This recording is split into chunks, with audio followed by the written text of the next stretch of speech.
I am sure that I was in kindergarten when I learned how to bend. Black body in brown seat, a country of charcoal, surrounded by sea of Italian and Irish, bruno, brown, negro, black.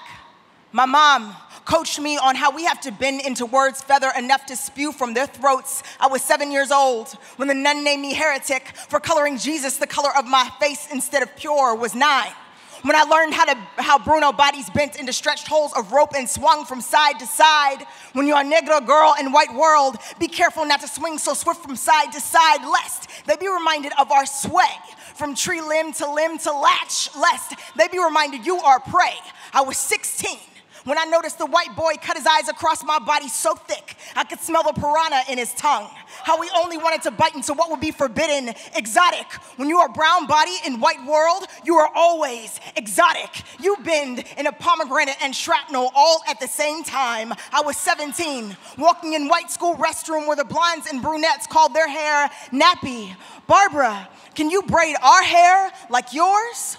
So I learned to bend my body into the shape of my own scars, like silence, like bodies swing at midnight. I was 20 when the white kindergartners I taught told me they couldn't play with brown people germs, and all my supervisors found it comic relief. The Bruno in me counted the hearts of the 3 black girls in the playground and shoved them into my prayers like a charred pocket. When you are a brown body, your whole existence is always on fire. I was 21. When the white boy told me I was beautiful, then shared he understood the black struggle.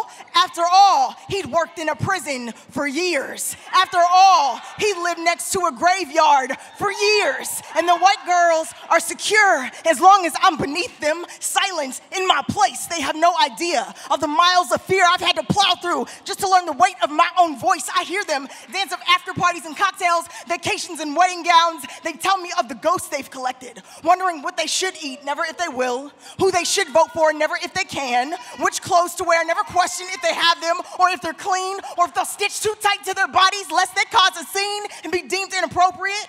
Revealing to ethnic, urban, body to human, my hair, a wild rag of history brewing from my crown curls, clawing themselves towards another shade of existence. They never worry about if they'll be spoken to, acknowledged as human, or if they have to fight through a million throats just to have their voices heard, only to be placed on display and discounted. They never take count of bodies. Like this body, Bruno, negro body, you be bend into bullet, bend into what you're good for, bend into what you're made for, bend into swallow.